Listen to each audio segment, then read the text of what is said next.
Hi there, it's Kevin with GatheringMagic.com here with this week's wrap-up for Mono Black Vampires. I am really liking this deck. I think it performed very well.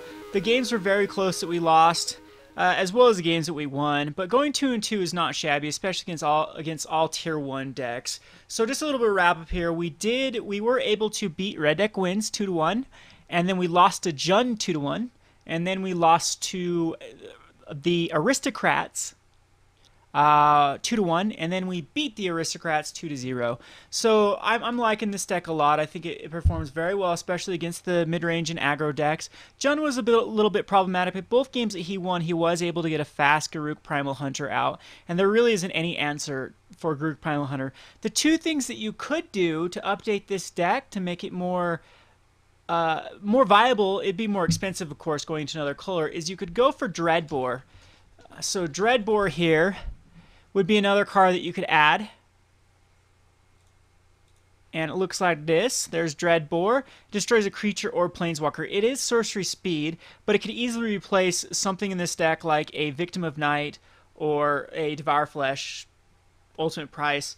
You could go into the red. Another great thing about red, if you do add red, is you do get the Rakdos's Return, which is also a very good card, as it is, especially in a control build like this mono black list, as it can empty your opponent's hand. So that would be a good suggestion, is you can go over to black red, and then of course Olivia's a vampire as well, so she can actually be ticked up by she's a black card as well, but the Vampire Nocturnus.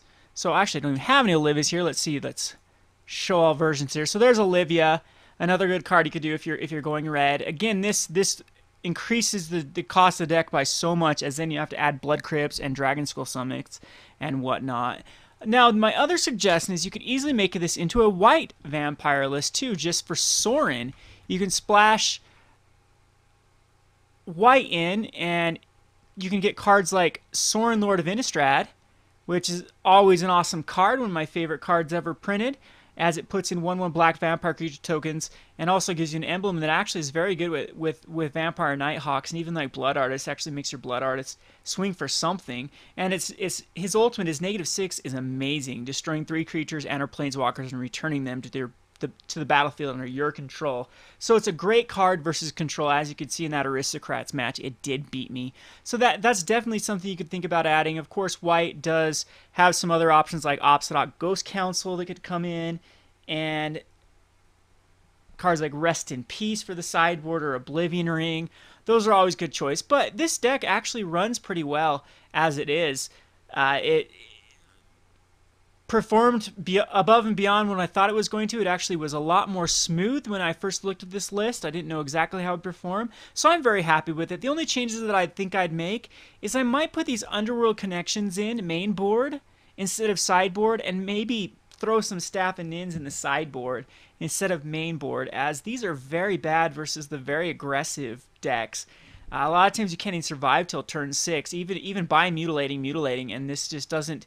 A lot of the games that either I'd already won by clearing their board against aggro, and then a Staff of Nin just made me win more, or I had these Staff of Nins in my hand that I couldn't cast, and they ended up costing me that, card that would have been a removal or anything else for me to kind of control the board. So that's one definite thing I'd mess around with and see exactly what a good count of Sign in Bloods, Staff of Nins, and Underworld Connections would be. Another one, Vampire Nocturnus was great. I actually liked how it performed. And Bloodline Keeper was a boss. I love this card. It was great. I'm so glad that it performed as well as it did. It is Searing Spear food, but a lot of times you can, if you have like a Vampire Nocturnus out, you can get them above Searing Spear, and a lot of times they already have to waste their Searing Spears on your early Nighthawks and whatnot. Of course, Mutilate's amazing in this meta right now. Very good against the mid-range and aggro decks. Vampire Nighthawks is always as good as ever. Great card. Works perfectly in this deck. I'm liking Tribute to Hunger. I'm not sure about this package here, as It is very versatile, though. The Victim's ultimate price is Devour Flesh, is True to Hunger. It seems like it's an answer to everything. It has an answer to Obzdot, has an answer to Geist of St. Traft, has an answer to Boros Reckoners, has an answer to even Olivia. So I do like the package that he is running, the removal package. And I definitely would go up my count to 4 Blood Artists. I really think it's a very powerful card in this deck, especially with Mutilates. Even if you slap a Blood Artist down and say first turn or second turn Blood Artist, third turn Blood Artist, fourth turn Mutilate, clear a bunch of stuff, you gain a ton of life, and that gets you back in this game. So my one big change would be adding another Blood Artist. I don't know what I would take out. Maybe a Tribute to Hunger to the sideboard. Pithing Needle I think is still pretty well positioned. Same with Tormod's Crypt. You still need to hate out the junk. And Cremate's good too. I think Cremate actually might be good enough instead of Tormod's Crypt. Go up and count of Cremate.